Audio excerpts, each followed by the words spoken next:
তুমি কি জানো আমাদের কলিজার নবী সাল্লাল্লাহু আলাইহি সাল্লামের জীবন কতটা কষ্টের ছিল? তিনি শিশু অবস্থায় তার মা বাবাকে হারিয়েছিলেন। মানুষ তাকে এতিম বলে গালি দিত, তার পবিত্র গালে থাপ্পড় মারত।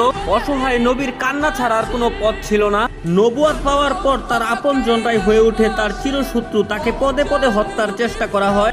মানুষ তার শরীরে ময়লা আবর্জনা ছুঁড়ে মারত, তার রাস্তায় কাটা বিছিয়ে রাখতো। মানুষ তার শরীরে পাথর মারত। মানুষের ছুরা পাথরে নবী করিম সাল্লাল্লাহু আলাইহি সাল্লামের দাঁত মুবারক শহীদ হয়ে যেত। নিকৃষ্ট পাষাণরা নবীর পবিত্র মুখে থুথু পর্যন্ত ছিটিয়ে দিয়েছিল।